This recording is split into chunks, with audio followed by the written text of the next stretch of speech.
Well, I'm out for a hike. I got this Yugoslavian haversack slash day pack, or more like a butt pack, except it's got shoulder straps. I consider it a what they call a lightweight pack, and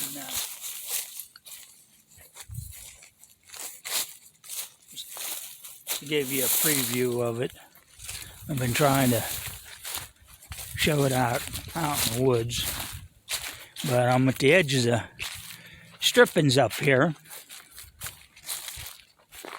and I'm walking out this way because I don't know where it goes. I haven't been out this way, so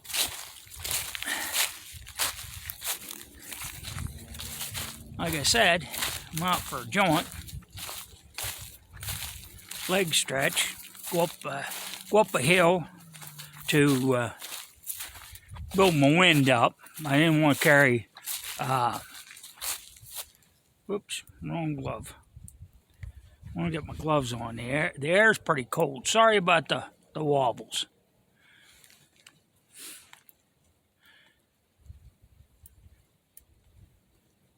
There used to be a coal mine down under here. They had a mine fire. It's called Avondale.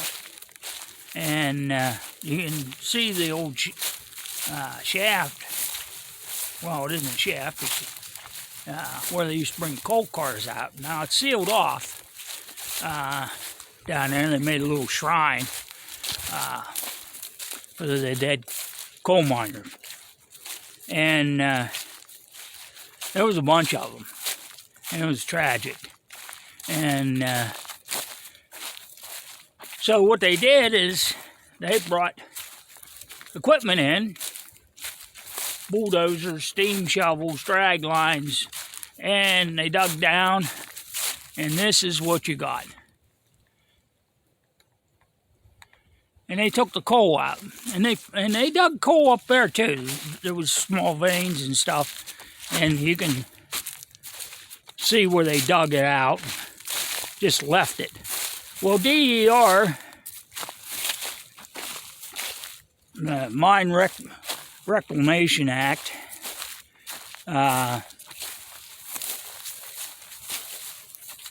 state bought it, state forest, and some of it the Game Commission, and Pennsylvania Game Commission, which I do like, because it keeps ground from, it can't be posted, and it gives us hunters and outdoor people a place to go, because more and more land's being bought up, and they're posting it. Guys from New York come down, and the first thing they do before the ink's dry on the deed, they put no trespassing, no hunting signs up. They bought an old family farm, and they buy it. And there's been generations of people hunting on those grounds, and they don't care. They want what's theirs, and then they do this. See this road? Well, it's a four-wheeler road. They buy four-wheelers. You can't go on their ground, and we're not allowed to run our four-wheelers up here. Now you can have a handicap permit, but this is pretty rugged. There's some places I would not even attempt myself. Now the kids, they do it.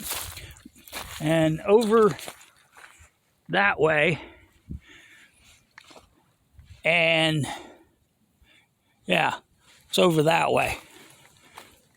There's state forest ground, and they run theirs on it, and they're not allowed. They do it anyways.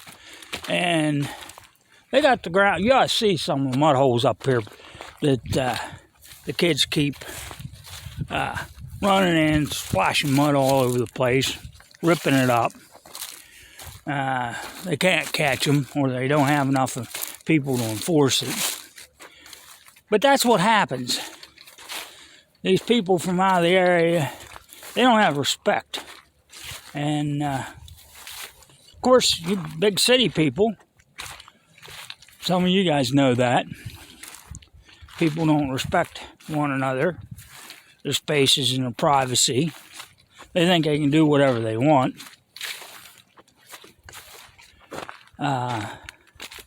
It don't go that way. You know, they don't realize that they're causing erosion and it messes it up for other people. And it's sorry. I just don't go for it. You know, I just don't understand people. I mean, my dad had 904 acres. 700 and some acres was mountain ground. And most people treated it well. Then you had the doofus. I come home one night from working, turned in my lane. I was living on my dad's property at the time. And I sees this pickup truck with a camper on and a cart on the back with 2 4-wheelers. Well, the next day was the first day of deer season, and there was lights on in the camper. And I thought they had stopped and asked my dad for permission. They were parked in the field with 4-wheelers and everything. And next morning, they dropped the gates, unstrapped them, and up the mountain they went, up our logging road. And my dad got done with the milking, and he was up on top of the mountain. Guy rides up with a 4-wheeler, says, "You seeing anything?" And he said, Dad said, "Well, yeah, no." And the guy kind of looked at him puzzled. And he said, "Who gave you permission to bring your 4-wheeler up here?" The guy had his rifle and his orange on and everything. He said, "Nobody." He said, "This is supposed to be open to hunt." He said, "Yeah, but it's my ground. You didn't ask permission to ride that thing up here. And you're riding around." Now, he said, "I wouldn't have cared so much if you would have taken and rode up here, got off of it, and still hunted. But if you're running around, you're chasing deer away from other hunters. And that won't go." He said, "You drive down, put your 4-wheeler away." He says, "Is that your camper down there?" I said, "Yeah." He said, "Well, you didn't ask for permission to park in my field.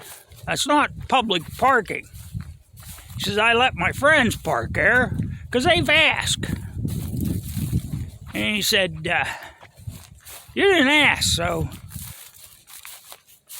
you just get in your truck and go, and don't come back, because you're bothering everybody else, including me." Well, he said, "No, I pay the taxes. I work hard to keep this land." He said, "You don't own nothing but what you own." He said, "I own quite a bit more and I work it. That's my livelihood. You're not going to ruin it for me and anybody else. So, you're out of here." Well, I come home that night. The camper was gone and the 4-wheelers. And then my dad jumped me. "Well, why didn't you tell me?" I said, "Dad, I came home in the middle of the night. I said, I left in the middle of the night. I didn't get much sleep. I got 2 hours sleep and I was out going for deer hunting. I said, I thought they asked you, and you said it was okay. I said, every time I intervene, you already have changed everything. So I was minding my own business, doing my own thing. So that's why I didn't say anything. Well, why didn't you say something to me? I said, Dad, I left before you were out of bed. But like I said, I thought they came and asked you permission. That's the right way of doing things. But I said they didn't. And that's the end of that story. Yeah, I'm liking this little Yugoslavian light pack and haversack. I've been having problems with my shoulder. I don't know if I said that in another video.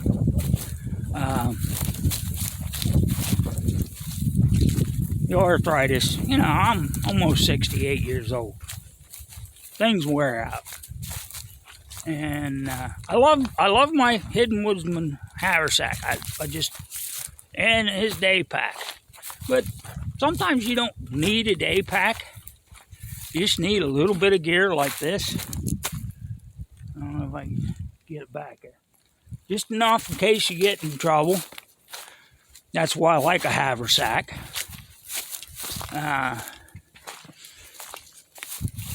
That has gear straps in the bottom if you wanted to put a tarp or a small wool blanket on it. Well, say like today, it warms up real warm. And I shed the old hunting coat. This way I can strap it to the bottom and keep on going. Or it's nice out, but it's supposed to get colder or it's going to rain. You can put your poncho on it like I have it. I have it strapped to the top two, I don't know, finger holes or something. Might be even for their mess kit and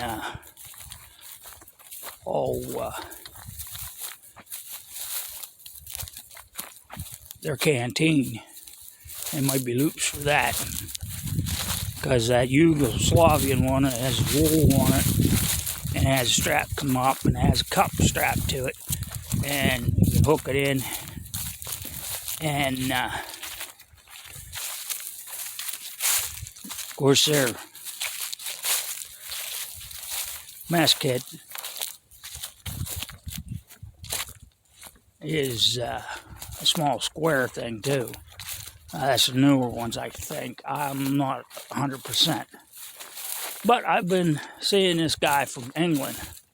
He's got one of these packs, and he goes ultra light, no plastic, as he calls it, no nylon. Well, I mean, he uses the East German poncho, which is great. It's a versatile thing. If it's rainy, you can put it on as a poncho, like our GI poncho. You can throw it up as a tarp in different configurations. The same with ours, except it's a little bit more, I don't know, there's pros and cons about it.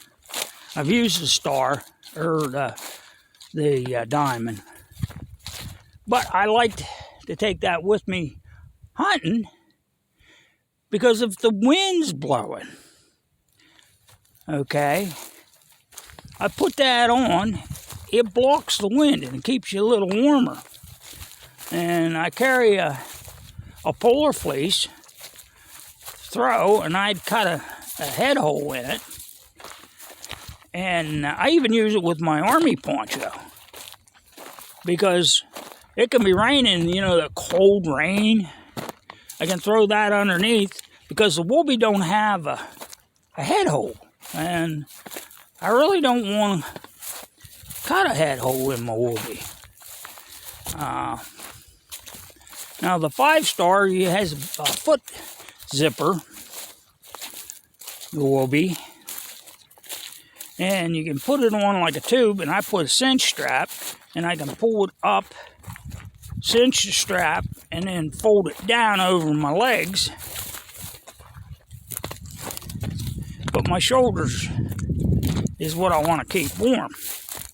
So I can zip it up close to my neck, but it's all kind of off and uncomfortable. But it works. I've done that. Been out and the weather changed. And I'm sitting there still hunting bow season. And I even had slept out in it. But it wasn't quite warm enough. I should have had a sleeping bag cover over it, and then it would have been warm enough. But those things you learn as you go. I mean, Blackie Thomas gives you some tips, and some of the other guys. Anyways, so I'm almost down to the fire road. And also the road for the power lines, so they can get up there and maintain them high tension lines. So I'm almost down to it. You're walking back to the car. So I'm going to end my rant and my info on this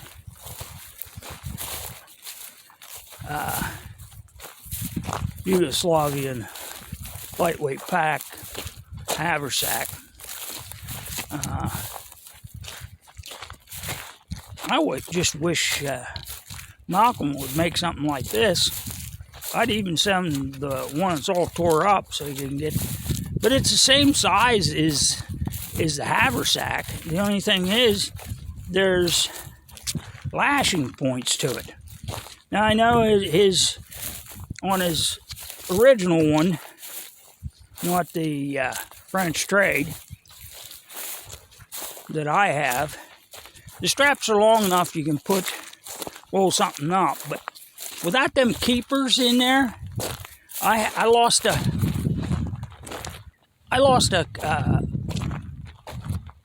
an insert to my coat. It slid out. That slippery nylon slid right out.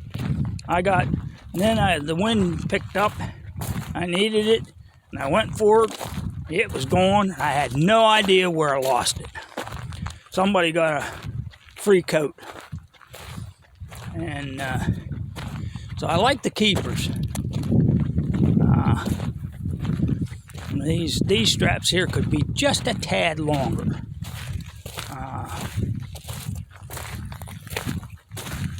Of course, I can extend them by using, because I cut the ones off the other one and put the two together to make them bigger. And so that'll work for the bulkier stuff. Well, anyways, this is SMD 48-2000. The Outdoorsman.